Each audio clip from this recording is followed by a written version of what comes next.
I will marry the winner, said the Orc Queen. Only one human survives. There are exactly 3 things you need to know about Queen Vernia before this story makes any sense. First, she's green. Not metaphorically. Actually green. The kind of green that makes humans reach for weapons before their brains catch up with their eyes. Second, she rules a human kingdom, not an orc territory. A human kingdom. With human laws, human customs, and humans who spent their entire lives being told that orcs were monsters. And third, and this is the part that broke 2 men's hearts, she needed a husband. Not because she was weak, but because a crown is heavy, and even queens with tusks and warrior blood need someone to share the weight. The announcement came on a Tuesday. Tuesdays were supposed to be boring. Market day, tax collection. The kind of day where the most exciting thing that happened was Mirabelle dropping a tray of silverware in the throne room. But Queen Vernia, age 28, when a nearly 6-foot orc queen tall, walked into the great hall wearing the necklace that defined her entire existence. 2 tiger fangs bound together with leather and secured by chains forged by the only hands she'd ever trusted. She touched those fangs once, twice, then spoke 5 words that would cost 1 man his life. I will marry the winner. The winner of what exactly? That became clear approximately 3 seconds later when Captain Icarus Wolf, 32 years old, scar across his left cheek from a battle he'd won for her, stepped forward with the kind of military precision that could make a parade ground weep with joy. Your Majesty, he said, just those 2 words. But the way he said them contained volumes. 3 years of absolute loyalty, 74 battles fought in her name, and love. The kind of love that burned quiet and steady. The kind soldiers carry when they know they're probably going to die for someone eventually, and they're okay with that. Then Draken Blackforge moved. Not stepped, moved. Like tectonic plates deciding to have opinions about geography. He was 29 years old, 5'11" of blacksmith muscle, with hands that were more callous than skin, and ash permanently ground into the creases of his palms. His skin was dark as midnight, which made the ash stand out even more. He'd been standing in the shadows near the fireplace, his natural habitat where flames and metal made more sense than words, but now he was walking toward the throne, toward his best friend since they were children, toward the green-skinned girl who'd taught him that monsters were just people nobody bothered to understand. Your Majesty, he said, and if Icarus's voice had contained volumes, Draken's contained libraries. 21 years of friendship, every secret, every laugh, every moment of growing up in a castle where she was too orc for the humans, and too human-raised for any orc clan that might have taken her. He'd forged her first sword when she was 12, repaired her crown 7 times, made the chains for that necklace she wore, those tiger fangs from her first kill, the kill that made the old king accept her as his daughter. Lady Ophelia Frost, the royal advisor who'd seen 4 kings and 2 queens in her 45 years, snapped her fan shut so hard it sounded like a bone breaking.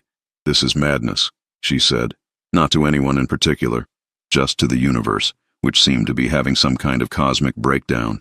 This is necessity, Vernia replied. Her voice had the quality of boulders rolling downhill. You didn't stop it. You just got out of the way or got crushed. I need a consort. The council demands it. The kingdom demands it. I will not choose based on politics or bloodlines. I will choose based on strength. She paused, looked at the 2 men who'd just volunteered to potentially kill each other. You will fight. One of you will win. One of you will not. The survivor becomes my husband and king consort. Mirabelle, the 22-year-old servant who'd been Vernia's constant companion since childhood, made a sound like a mouse being stepped on.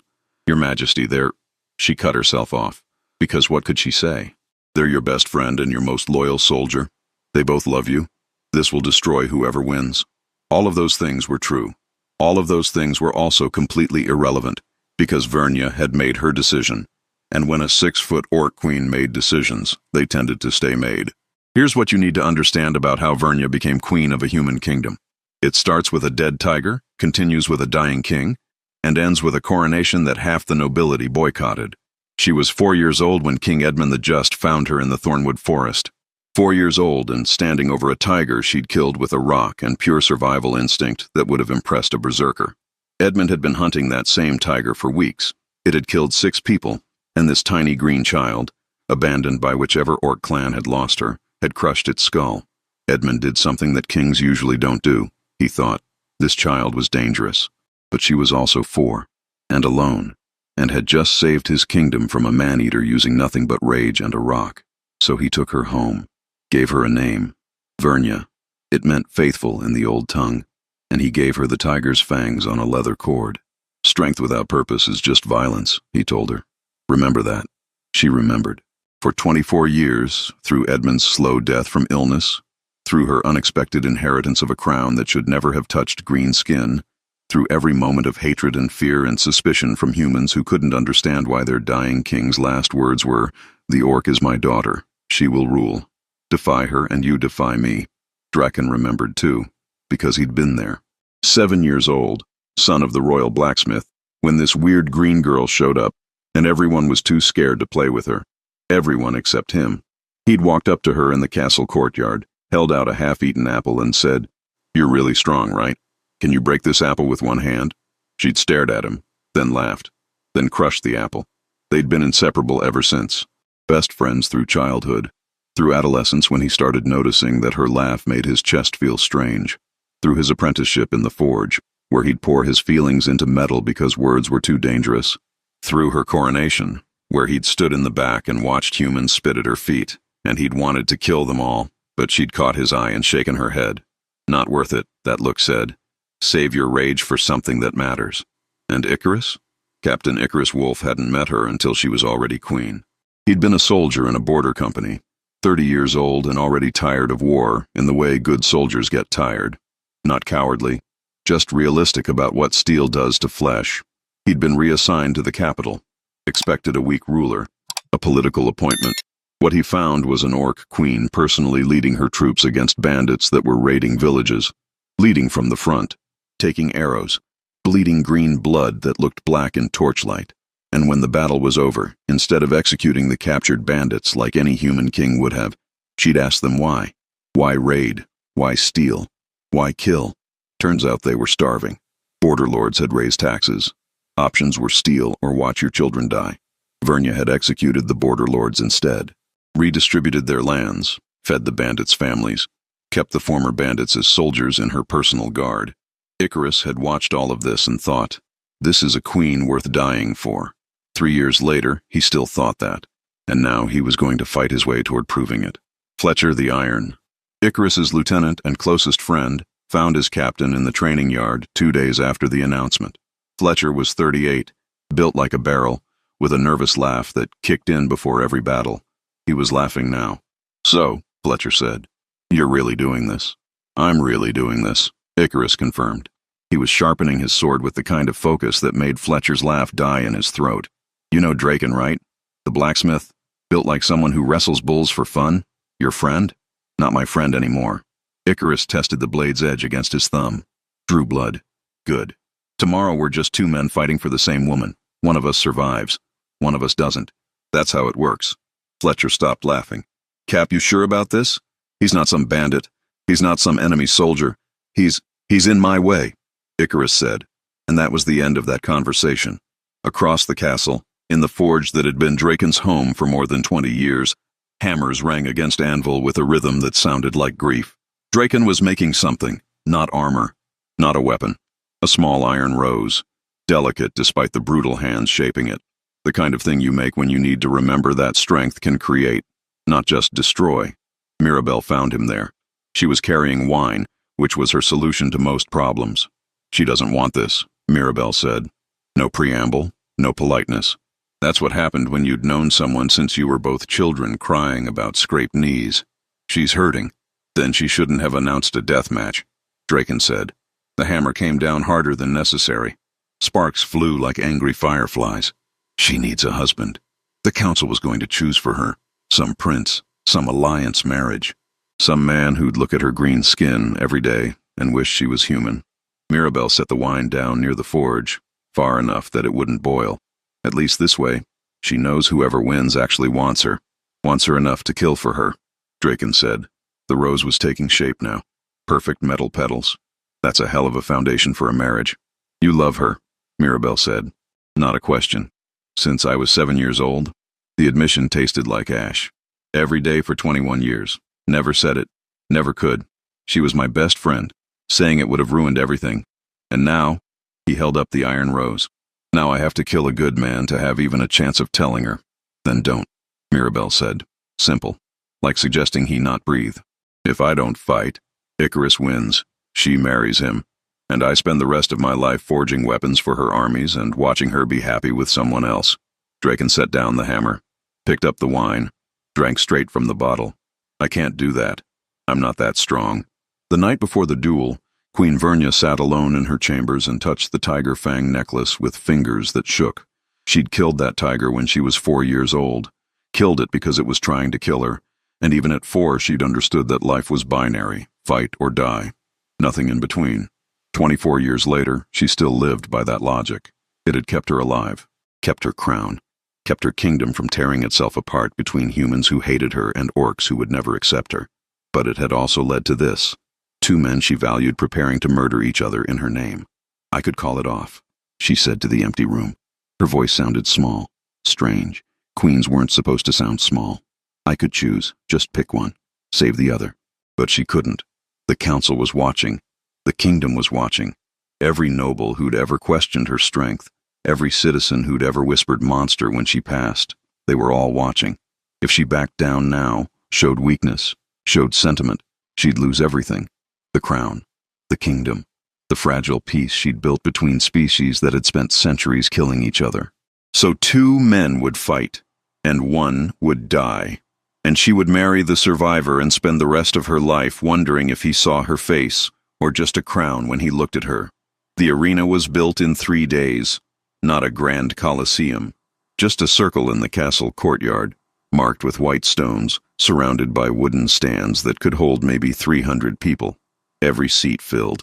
Nobles in silk, soldiers in mail, common folk who'd snuck in to watch nobles' entertainment, all of them waiting for blood. Draken walked into the arena from the west.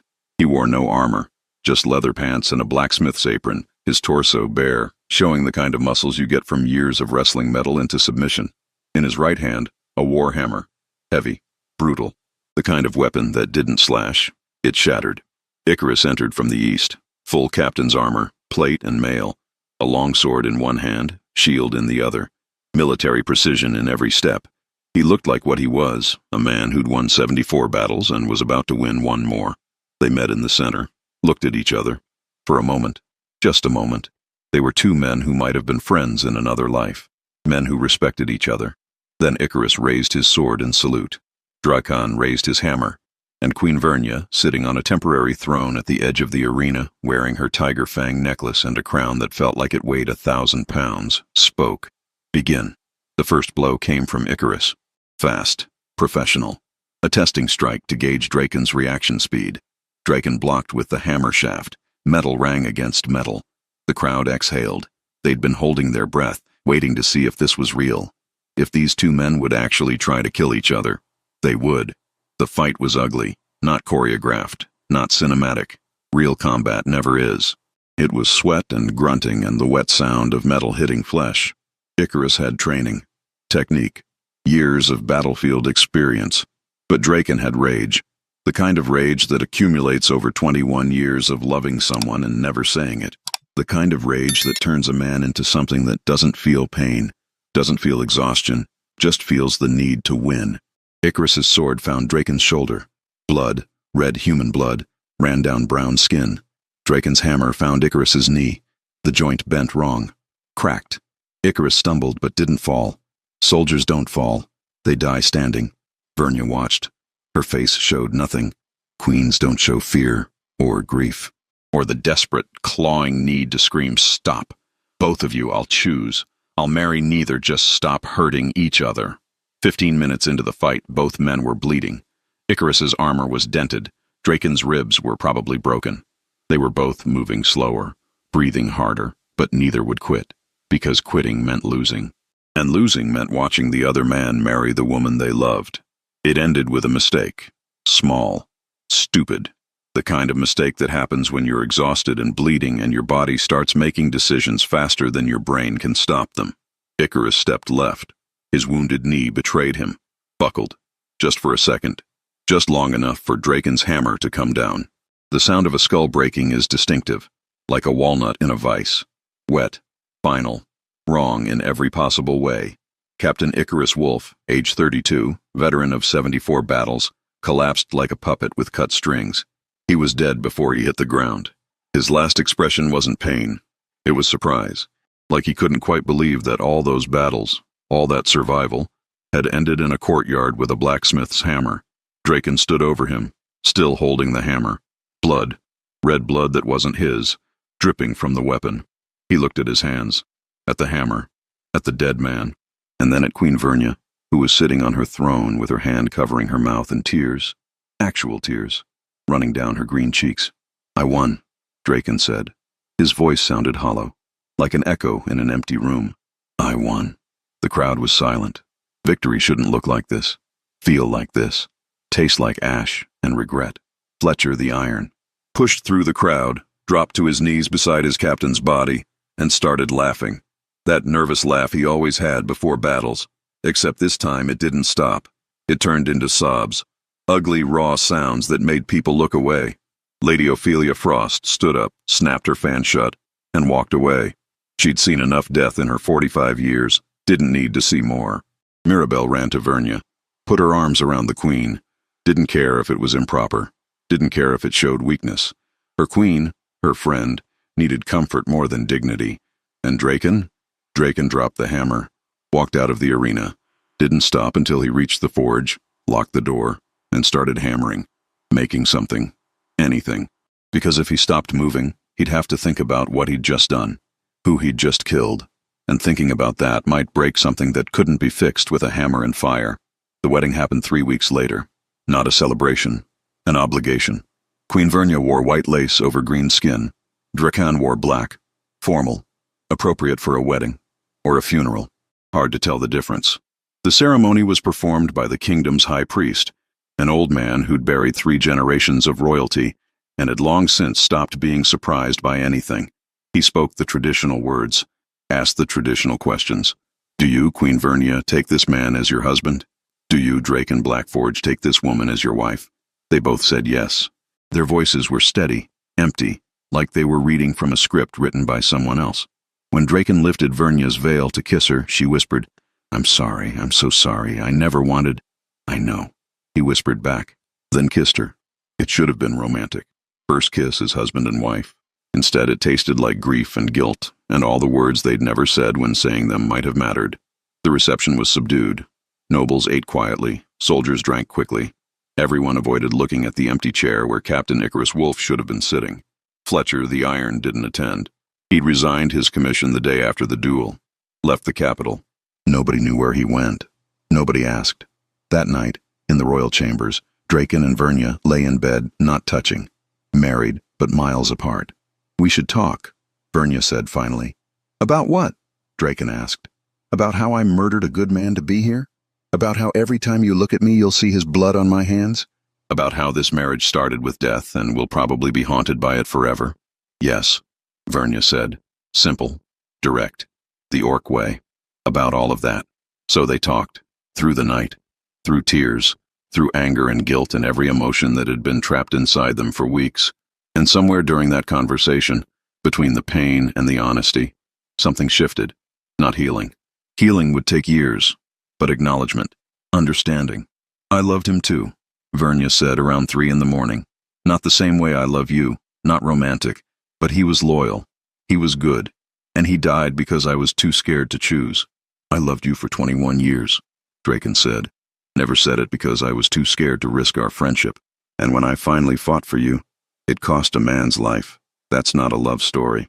That's a tragedy. Then we live with it," Vernia said. She took his hand, the hand that killed Icarus, held it against her cheek. "We live with it. We honor his memory. And we try to build something good enough that his death means something." 2 years passed, slowly, heavy years. Years where Draken forged weapons and sometimes stopped mid-hammer stroke when he remembered the sound of a skull breaking. Years where Vernia ruled her kingdom and sometimes woke from nightmares where Captain Icarus Wolf stood in her throne room asking why she'd killed him for politics. But they lived, together, and slowly, impossibly slowly, something like healing began.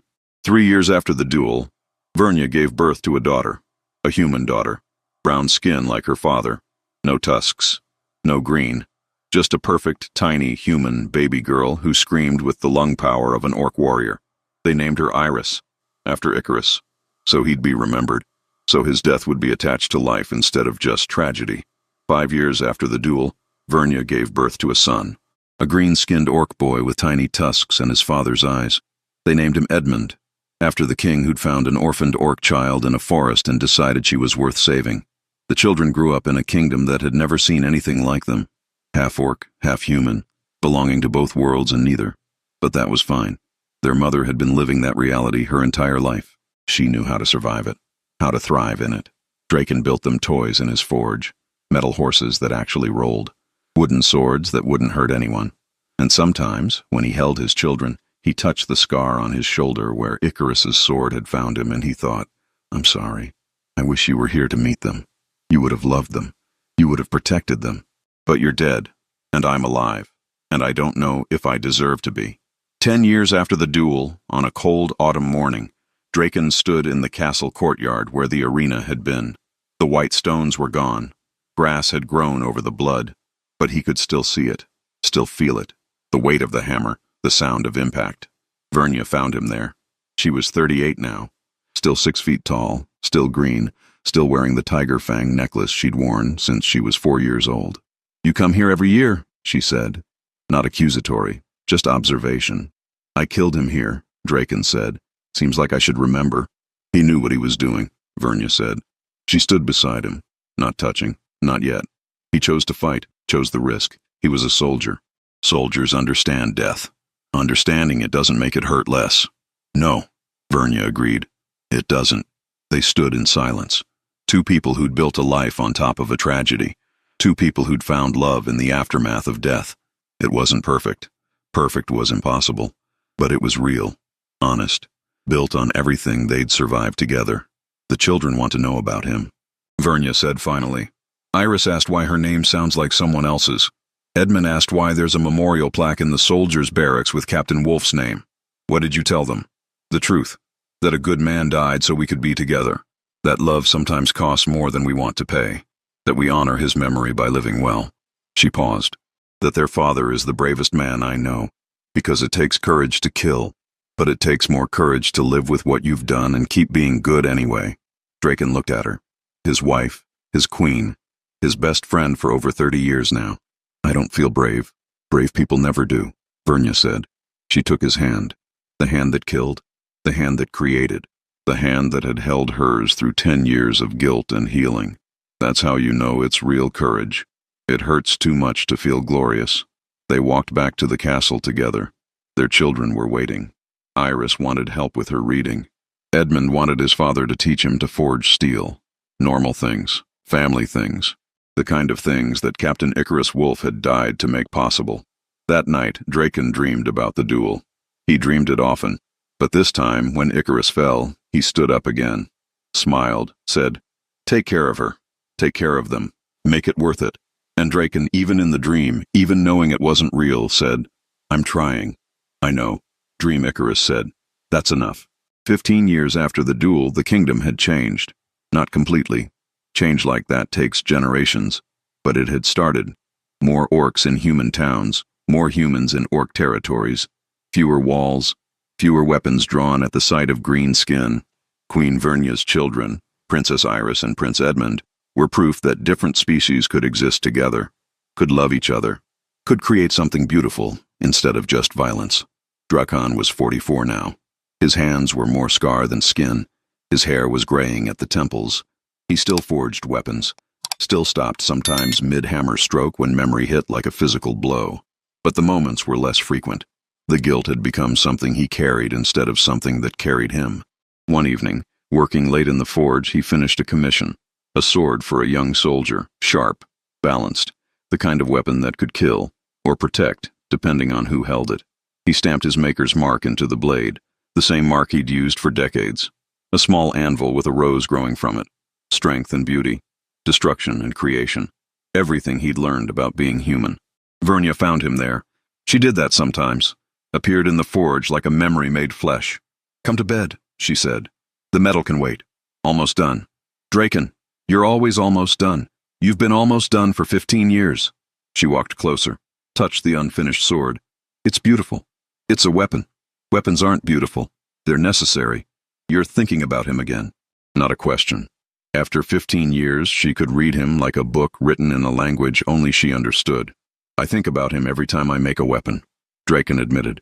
Every sword, every spear, every knife. I wonder if it'll be the one that kills someone like him. Someone good. Someone who's just following orders or protecting someone they love. Then why keep making them? Because the world needs weapons. And if I don't make them, someone else will. Someone who doesn't care. Someone who doesn't remember that every blade takes a life. He set down the unfinished sword. This way, at least the person swinging it knows the blacksmith gave a damn. Vernia pulled him away from the forge, led him outside where the night air was cool and stars were visible between clouds. You know what I remember about Icarus? She said. Everything. You remember everything. I remember him laughing, just once. After the battle at Crow's Ridge when we won but barely, and everyone was exhausted and terrified, and he looked at me and said, well, at least nobody died embarrassingly. And we all just laughed. Because he was right. We were alive. That mattered. What's your point? My point is that he lived, really lived, fought, loved, believed in something. And yes, he died. But he died fighting for what he wanted. That's more than most people get. That's more than most people have the courage to want. She touched the tiger fang necklace, the one that started everything. I killed a tiger when I was 4. Do I regret it? No. It was trying to kill me. But I remember it. Honor it. Use it as a reminder that strength without purpose is just violence. I killed Icarus when I was 29. Do I regret it? Drakon's voice cracked. Every day. But I also know that if I hadn't, I wouldn't have you. Wouldn't have Iris. Wouldn't have Edmund. Wouldn't have this life. And that's the thing that makes it unbearable. I can't regret it completely. Because regretting it means regretting them, and I can't do that. Then don't, Vernia said. Simple. The Orc way. Live with both. The guilt and the love. The past and the present. Honor what was lost. Protect what you have. That's all any of us can do. They stood together under stars that didn't care about human guilt or orc grief or the messy complexity of love that costs too much. The castle behind them was lit with torches. Inside, their children were sleeping. Safe, loved, possible because of choices made and prices paid. You know what Icarus told me once? Vernia said. Before the duel, I visited him in the barracks. Asked him if he was sure. If he really wanted to fight. If he understood what might happen. What did he say? He said, Your Majesty, I've been a soldier for 15 years.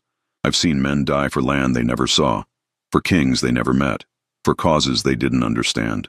If I die tomorrow, at least it'll be for something real. Someone real. That's more than most soldiers get. I'm grateful for the chance. She wiped her eyes. Even after 15 years, talking about it hurt. He wasn't angry, wasn't bitter. He was grateful. That makes it worse, Draken said. If he'd been a villain, a rival, someone cruel, killing him would be easier to live with. But he was good. He was brave. And he was grateful. How do you live with that? Same way we've lived with everything else, Vernia said. One day at a time. One choice at a time. One moment of choosing to keep going when stopping would be easier. 20 years after the duel, Princess Iris was 19 years old and dating an orc warrior from the northern clans. Prince Edmund was 17 and apprenticing with his father in the forge. The kingdom that once would have torn itself apart over a green queen now barely blinked at mixed marriages and integrated communities. Draken was 49. Vernia was 48. They'd been married for 20 years. Longer than many humans lived, longer than most marriages lasted even without tragedy as their foundation, and they were still there, still together, still finding ways to love each other despite everything. On the 20th anniversary of Captain Icarus Wolf's death, the royal family traveled to his memorial, a small monument in the military cemetery, simple stone, his name, his rank, the dates of his birth and death, carved beneath. He fought for what he loved. Fletcher the Iron was there. He showed up every year. Now 58, retired, living on a small farm outside the capital. He nodded to Draken. They'd never been friends, never would be, but they'd reached something like understanding. Two men who'd both lost someone important that day. The difference was, Fletcher lost a friend. Draken became a killer. He would have liked your children, Fletcher said. The first words he'd spoken to Draken in 20 years. Would have protected them, trained them. He was good like that. I know, Draken said, and he did. That was the worst part. knowing exactly what kind of man he'd killed. I'm sorry. I've said it before. It doesn't change anything. But I'm sorry. I know, Fletcher said. Then surprisingly, he smiled. Small, sad, but real. You gave him the death he wanted. Soldier's death. Fighting for something. That's more than most soldiers get. They die from infections, disease, random arrows. He died in single combat for a woman he loved. There are worse ways to go. It wasn't forgiveness. Forgiveness might never come, but it was acknowledgement. And sometimes that's all you get. Sometimes that has to be enough. The family stayed for an hour, long enough to pay respects, long enough for Edmund to ask questions about the uncle he never met, long enough for Iris to place flowers on the grave. Then they left, went home, to the castle where an orphaned orc girl had become queen, where a blacksmith had become king consort, where love and death and guilt and healing had all tangled together into something that looked like family. That night, lying in bed, Vernia asked the question she asked every year on this date. Do you regret it? And Draken gave the same answer he always gave. Yes and no. I regret killing him. I don't regret having you. Both things are true. Both things will always be true. That's growth, Vernia said, acknowledging complexity instead of demanding simplicity. Or it's just me being unable to commit to an emotion. Same thing. They fell asleep holding hands. Two people who'd built a life on top of a grave. Two people who'd learned that love doesn't erase pain, it just makes the pain worth carrying. Two people who'd discovered that happy endings aren't perfect. They're just endings where people keep choosing each other despite everything that says they shouldn't. 25 years after the duel, King Draken Blackforge, the title still felt strange, stood in the throne room next to Queen Vernia and watched their daughter get married. Princess Iris, now 24, marrying her orc warrior. The ceremony was beautiful, mixed traditions, human and orc. Symbols from both cultures woven together, proof that different worlds could merge, could create something new. Prince Edmund stood beside his father, 22 now, tall, strong, a master blacksmith already, creating weapons that were functional art. You okay, Dad? He asked quietly. Why wouldn't I be? Because you're crying. Draken touched his face, surprised to find it wet. I am, aren't I? Happy tears or sad tears? Both, Draken said. Honest, the way Vernia had taught him to be. Happy because your sister found someone who loves her. Sad because 25 years ago, none of this seemed possible. And the only reason it is possible is because a good man died. Edmund nodded. He knew the story. Every child in the kingdom knew the story. The duel that changed everything. Captain Wolf's death bought this, Edmund said. But you and Mom lived it, built it, made his death mean something instead of just being a tragedy. That counts. When did you get so wise? I'm an orc prince raised by a human blacksmith and an orc queen. Wisdom or confusion. Hard to tell which. The wedding reception was joyful. Dancing, singing. Celebration that crossed species lines like they were suggestions instead of walls. Draken danced with Vernia. Badly. He'd never been a good dancer. Too much time with hammers, not enough with grace. But she didn't care. She never had. We did it, she said as they stumbled through something that might have been a waltz if you squinted. We actually did it. Did what? Built something worth the cost. She touched his face. The face she'd known for over 40 years now. Friend, best friend, husband, partner, everything. Made Icarus's death mean something. Made our guilt mean something. Made this broken start turn into something beautiful. It's still broken, Draken said. I still killed him. That doesn't change. No, Vernia agreed. It doesn't. But the world is full of broken things that still work, still matter. We're just one more. The night ended with stars and exhaustion and the comfortable silence of people who'd been together so long that words were optional. Draken and Vernia walked through the castle gardens, past the fountain where they'd played as children, past the forge where he'd spent most of his life, past the courtyard where he'd killed a man for love. You know what I think about sometimes? Vernia said. Everything. You think about everything. I think about the tiger. The one I killed when I was 4. The one that made the king take me home. If I hadn't killed it, I'd be dead, or wild, or raised by some orc clan that might have loved me, or might have killed me for being too small. Every choice creates ripples. That tiger's death led to my life. My life led to you. You led to our children. And somewhere in that chain, Icarus died, so this future could exist. That's either deeply philosophical or deeply disturbing. Probably both. They stood together in the garden, Two people who'd survived everything the world threw at them. Two people who'd learned that strength isn't about not breaking.